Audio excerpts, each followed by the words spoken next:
Hey guys, welcome back to my channel. It's Miss King's World, and today I'm going to be talking about violence against women. This is a very touchy subject, so I just want to make sure I add in a trigger warning because I am going to get into it and I don't want anyone feeling uncomfortable, but I just thought this is something that I should cover just because I don't see enough people talking about it. So if you are interested, keep watching this video. So I thought this is something that I should talk about just because myself and other people around me have experienced violence in some sort of way, and I always want this channel to be authentic, and I just don't feel like we talk enough about the preventative and the before, but we're always so quick to cover the after the girl goes missing, after the girl gets murdered.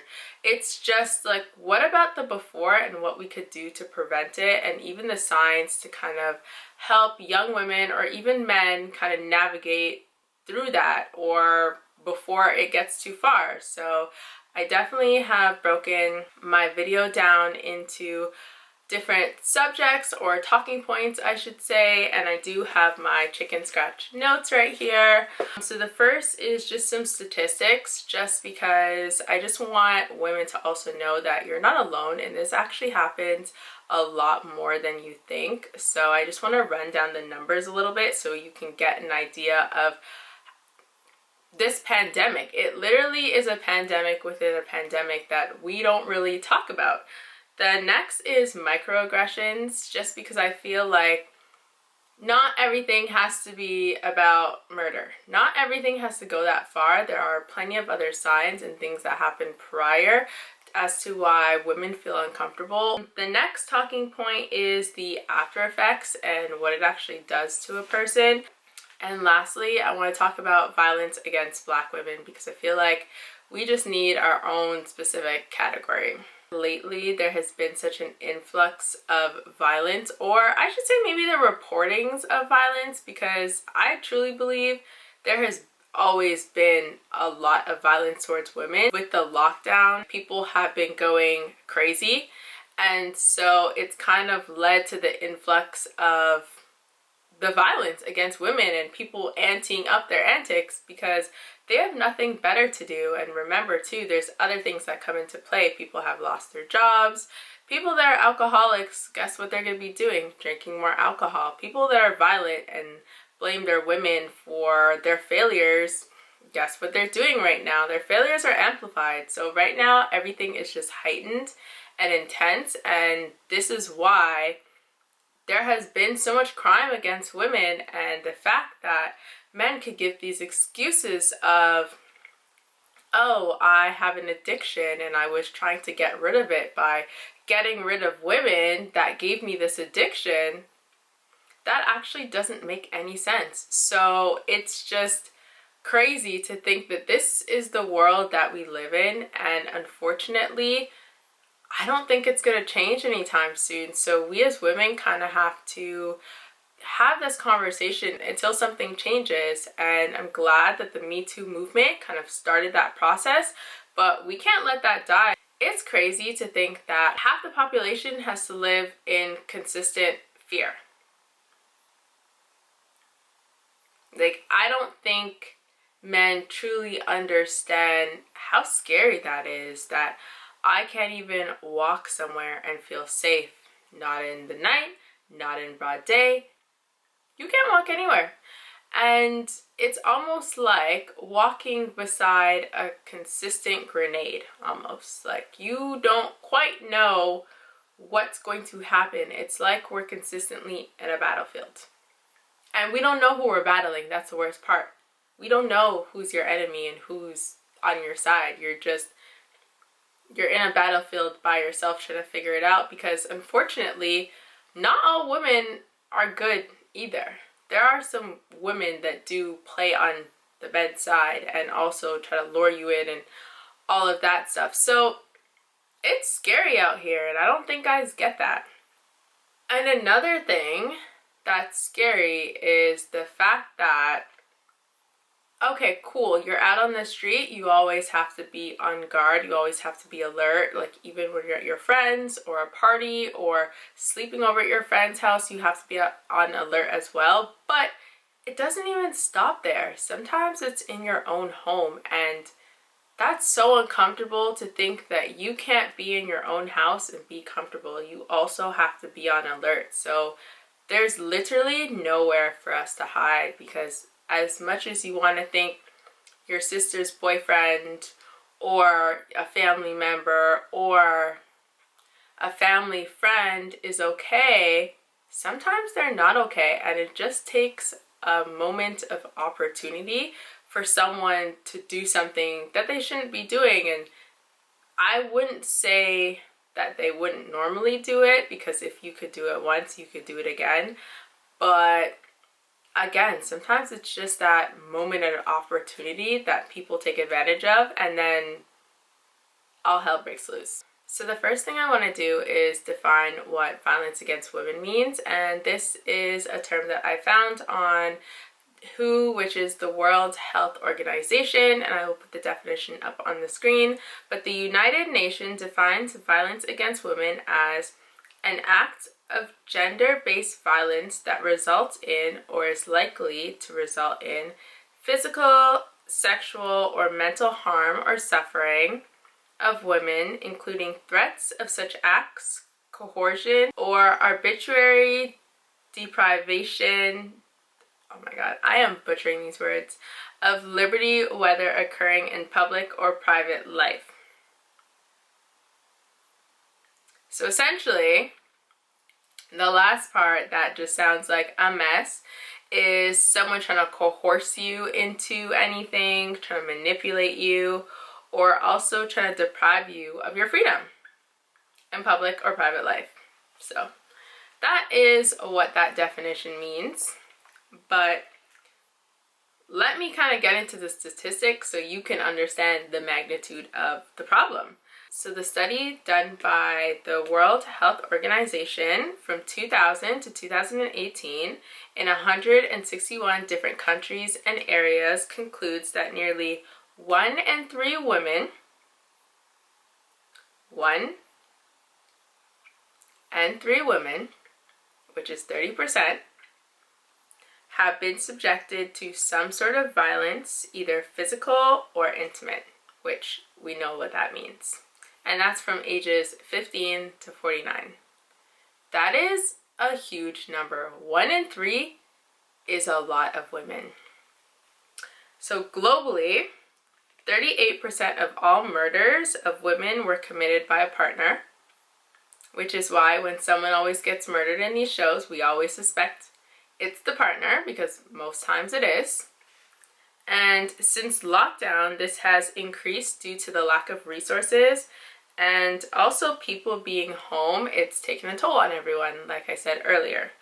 So there are a lot of different reasons as to why someone could become violent or even accept violence in their life, and that includes lack of education, being maltreated, antisocial behaviors, experiencing violence yourself or seeing violence in your home or even around you, toxic masculine behavior. This is a big one. A community that condones bad behavior as well, because some communities do, again, see women as less than, and so women are your property, and so you could do whatever you like and no one will blink or think twice about it.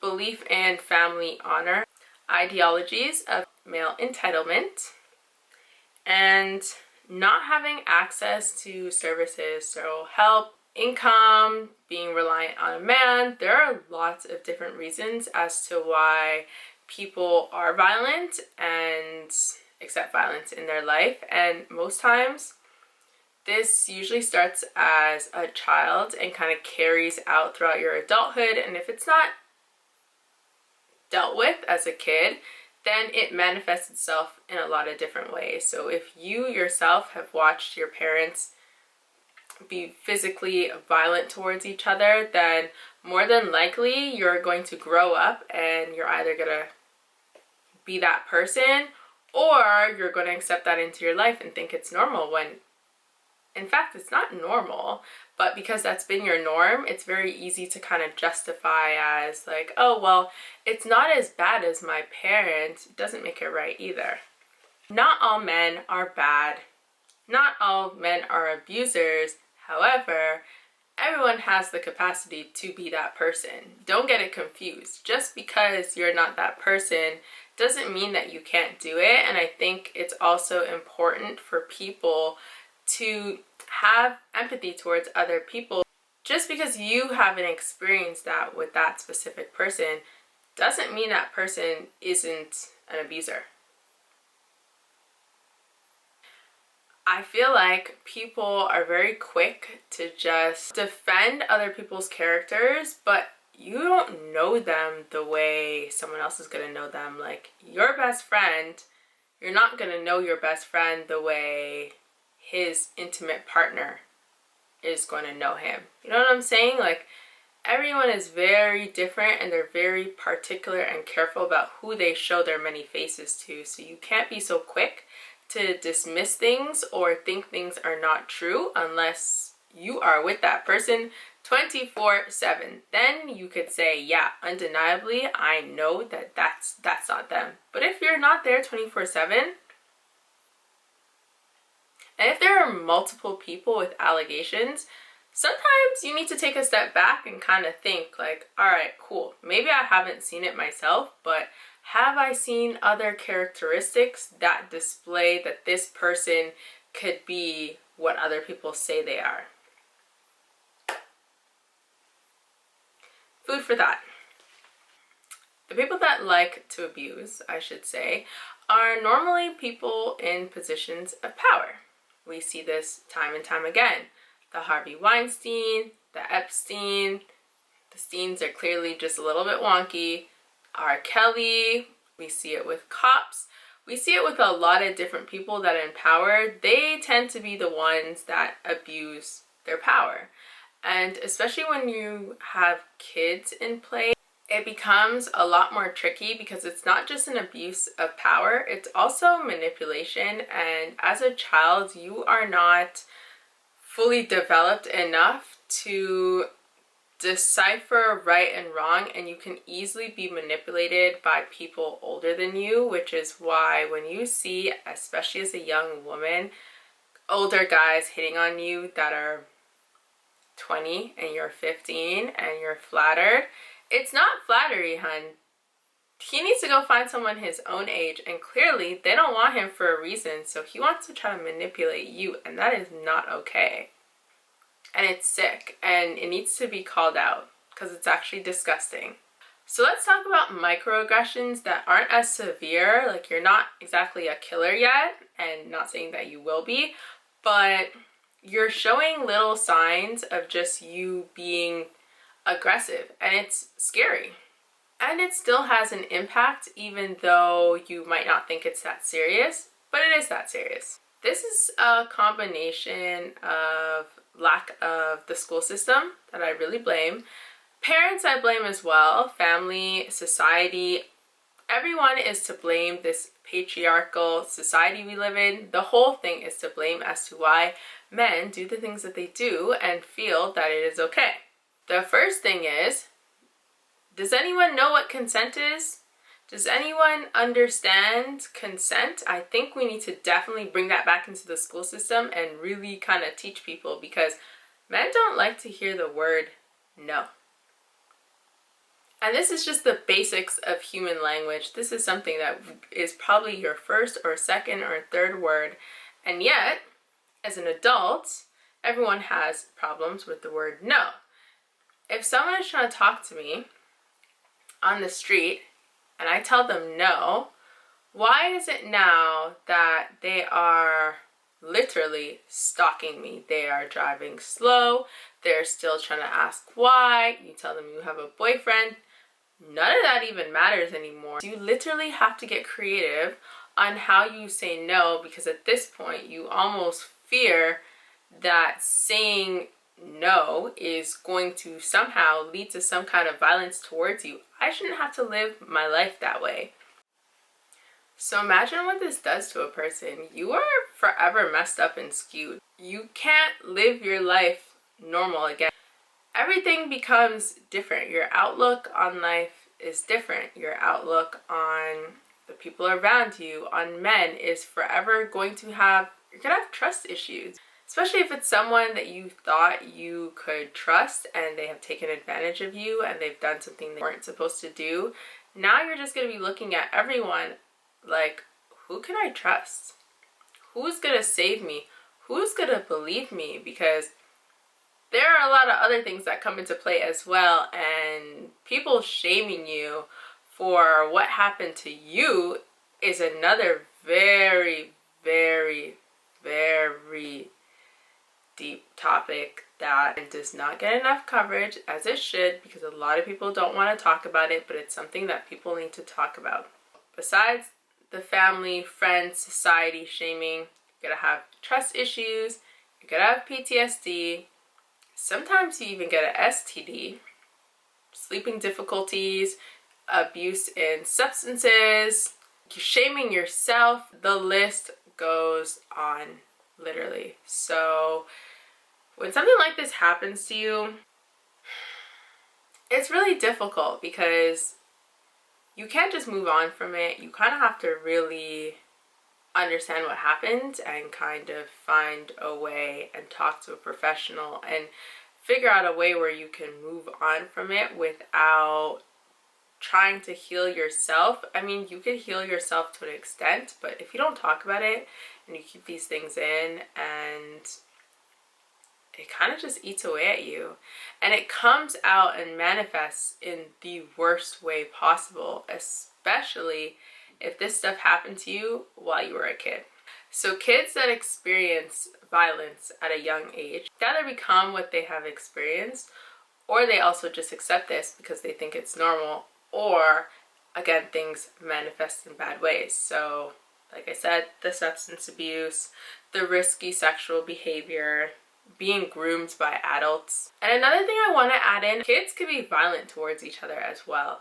The same way you look at adults as predators and doing just weird things, kids are also in that as well. Don't think just because they're kids they're exempt from it. Yeah, obviously they learned it from somewhere. They didn't just decide that they're going to be violent or intimately violent towards you. It's clearly learned from somewhere. Now they've turned into what has happened to them.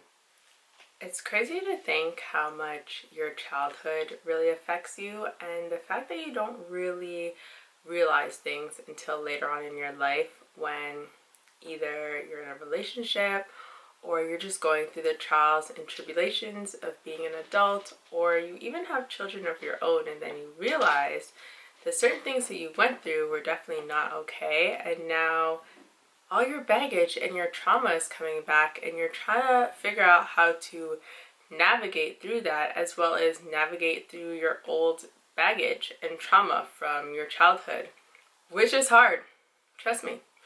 And this is why it is important to always be aware and try to really understand certain situations, and not to blame yourself for certain things that have happened, because not all the time is your fault, no matter who tries to tell you or what people say. You kind of have to understand that, especially if you're a kid, things are out of your control, and so you got to figure out how to not deal with it or go around it, but try to figure out what it is and how you can stop it. And sometimes removing yourself from toxic situations is really just the best way to handle the situation. And I know you don't want to jump from one toxic situation to another, so really choose wisely if you're going through similar things and figure out the best route for you. There was a girl that I did know that she was from a home that wasn't the best, and so she ended up dating a guy that was way older than her, and then that just became another toxic situation. So that's definitely not what you're trying to do. So really, again, think smart and wisely and figure out who are the best people to talk to get out of the situation that you're in, or deal with the trauma or baggage that you do carry. This is why it's important to always be conscious and aware, because trying to cover the problem with another problem that becomes a problem that becomes another problem, and now there's just a whole bunch of problems instead of just one problem, it's just not healthy, and it makes the situation a whole lot worse. My last and final topic is Black women and the violence that we face on a day-to-day, night-to-night, situation to situation. It's always something. We could never catch a break. We don't really talk about things because we always have to be the strong people, that we just can go through life being just strong and we got this and we're independent and nothing phases us. But in reality, that is not the reality. We have to deal with institutionalized racism, discrimination, police brutality, hypersexualization, etc. So some facts that I found really interesting is Black women are 4 times as likely to receive or go through violence than their other counterparts, which is kind of interesting.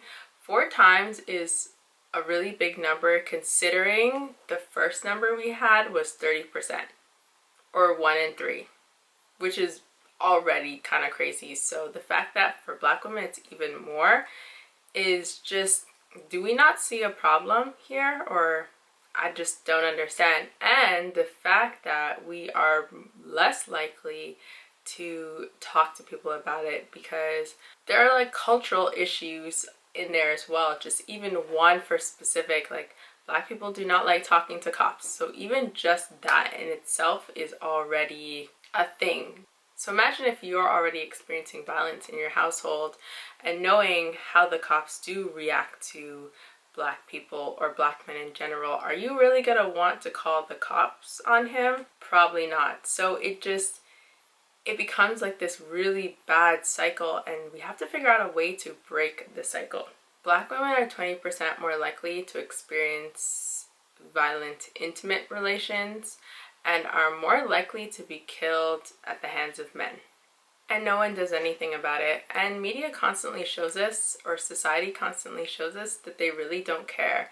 For example, R. Kelly and that whole situation.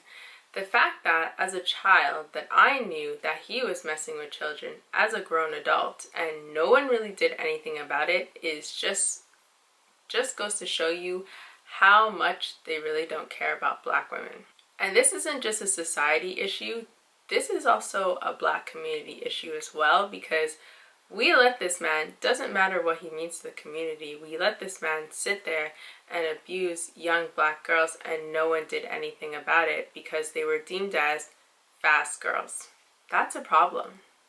The fact that a grown man is taking advantage of young children, not women, and we're not really calling it out as a problem. Instead, we're putting it on the girls themselves. Anyone see an issue with this? Or how do we expect society to protect young Black women if we, as a community, do not protect young Black women? This is as much as a Black women issue as it is a Black men issue. But we're going to talk about that in another video, and I'm just going to let that marinate for now because I don't think we're ready for that conversation yet. In conclusion, like I have stated before, I think that violence against women is a pandemic within a pandemic that we need to seriously address. This is something that we need to take serious. This is something that we need to implement into the school system. This is conversations we need to have with our young sons, our young daughters, and not just teach them about themselves and what they should be doing in society, but also about the other gender and how to treat and respect them. Teach your sons to do better. As much as you teach them to be a man, teach them what it is like to be a woman. Teach them that whatever women wear is none of their business.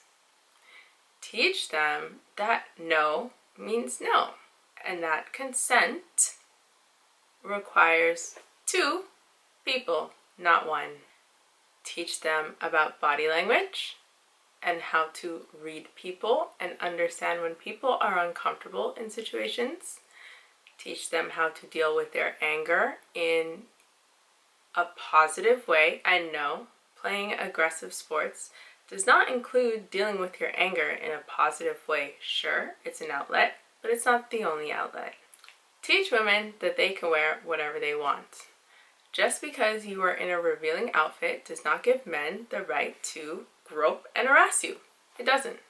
Teach young women that a man getting aggressive with you is not a form of love. No good man will actually try to manipulate you, and that includes telling you that they love you very early. Don't try to justify a man's violence towards you as love or that you deserved it, because you really don't deserve it. Violence is violence at the end of the day. And lastly, you're not alone in this situation.